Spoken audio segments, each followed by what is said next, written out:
Hypertension के patient अक्सर ये भूल जाते हैं कि हाइपरटेंशन एक बहुत सीरियस मेडिकल कंडीशन है। सिम्टम्स ना होने की वजह से ये लोग उनकी लाइफस्टाइल और मेडिकेशन अच्छे से फॉलो करते नहीं है और नतीजा ये देखने मिलता है कि कुछ सालों बाद इनमें heart failure, kidney failure, stroke in जैसे सीरियस कॉम्प्लिकेशंस देखने मिलते हैं। बहुत सारे लोगों को उनके डिसीज़ के बारे में यानी हाइपरटेंशन के बारे में अच्छे से नॉलेज नहीं रहती। इसकी वजह से वो बहुत बार गलत लाइफस्टाइल फॉलो करते रहते हैं और उनकी जो मेडिकेशंस रहती है, मेडिसिन की डोजेज रहती है वो बढ़ती जाती है और फिर भी उनका जो हाई ब्लड प्रेशर रहता है वो कंट्रोल में नहीं रहता और कुछ सालों बाद इनके जो सीरियस कॉम्प्लिकेशंस है वो डेवलप होना शुरू हो जाता है। देखा जाए तो हर एक पेशेंट में हाइपरटेंशन की वजह अलग अलग हो सकती है। इन लोगों में पर्सनैलिटी चेंजेस या फिर पर्सनैलिटी टाइप्स की वजह से होता है तो कुछ लोगों में स्ट्रेस की वजह से होता है, कुछ लोगों में फैमिली हिस्ट्री की वजह से होता है। तो ये मेडिसिन छोड़ के बाकी अदर वेज है जिनको अच्छे से फॉलो किया तो आपकी जो मेडिसिन की डोजेस या फिर कॉम्प्लिकेशंस है वो आप अवॉइड कर सकते हो। बहुत लोगों की पर्सनैलिटी ऐसी रहती है कि उनको कंसिस्टेंटली कोई ना कोई स्ट्रेस रहते हैं।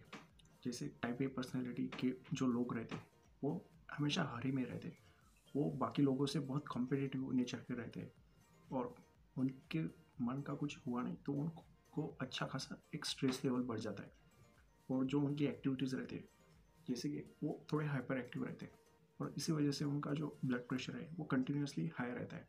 उनका नर्वस सिस्टम जो रहता है वो कंटिन्यूसली सिंपैथेटिक एक्टिविटी की वजह से उनका बीपी शूट अप होते रहता है, यानी उनका बीपी ज़्यादा रहता है और एक ड्यूरेशन के बाद ये लोग हाइपरटेंशन के पेशेंट बन जाते हैं। अब ऐसे लोगों ने क्या करना है, सुबह उठ के मेडिटेशन अगर इन लोगों ने अच्छे से फॉलो किया ऑलमोस्ट हाफ आवर या 30 मिनट्स टू 1 आवर तक डेली मेडिटेशन का रूटीन फॉलो किया तो इनका जो स्ट्रेस लेवल है वो अच्छा खासा रिड्यूस हो सकता है।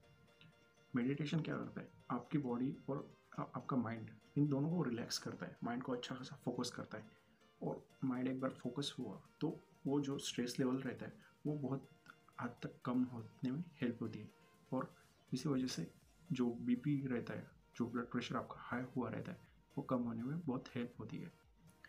सभी एक्सरसाइजेस हाइपरटेंशन के पेशेंट के लिए सूटेबल नहीं रहती। बहुत सारी एक्सरसाइजेस उल्टा ब्लड प्रेशर बढ़ा देती है। हाइपरटेंशन के पेशेंट को एरोबिक एक्सरसाइजेस बहुत सूट करती है, उनके ब्लड प्रेशर को मेंटेन भी करती है और बाकी ब्लड प्रेशर के अलावा जैसे आपका कोलेस्ट्रॉल लेवल है वो कंट्रोल करती है।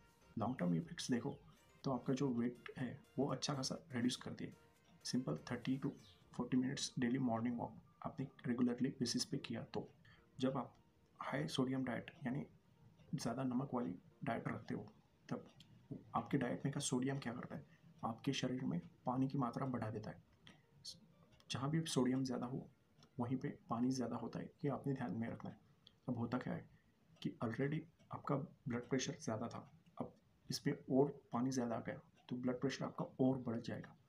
इसीलिए हाइपरटेंशन के पेशेंट ने हमेशा लो सोडियम डाइट यानी लो नमक वाला डाइट फॉलो करना। कॉफ़ी, टी, कोला ये ऐसे सब्सटेंसेस है जिनमें कैफीन का प्रमाण बहुत ज़्यादा रहता है और कैफीन क्या करता है, आपका हार्ट, आपकी मसल्स, आपकी सेंट्रल नर्वस सिस्टम को स्टिमुलेट करता है और ऐसे करके आपका जो ब्लड प्रेशर है वो बढ़ा देता है। अब आप अगर हाइपरटेंसिव पेशेंट हो तो आपने जितना चाहे उतना अवॉइड करें ये कैफिनेटेड ड्रिंक्स जो भी है, कॉफ़ी, कोला वगैरह। बालासन, शवासन, भुजंगासन और सुखासन ये कुछ योगा पोजेस है जो स्पेसिफिकली हाइपरटेंशन के पेशेंट के लिए बनाई गई है। योगा एक एंशिएंट इंडियन टेक्निक है जो आपके ब्रीदिंग पैटर्न पर फोकस करता है और आपकी बॉडी को एकदम रिलैक्स करता है, आपके माइंड को एकदम फोकस कर देता है। इसकी वजह से क्या होता है, आपका जो ब्लड प्रेशर हाई रहता था वो अभी नॉर्मल या फिर लोअर रेंज में आ जाएगा, एक कंट्रोल लेवल पर आ जाएगा। इसकी वजह से आपकी जो मेडिसिन के डोजेज है वो कम हो जाएंगे और जो लॉन्ग टर्म कॉम्प्लिकेशंस रहते हैं हाइपरटेंशन के वो नहीं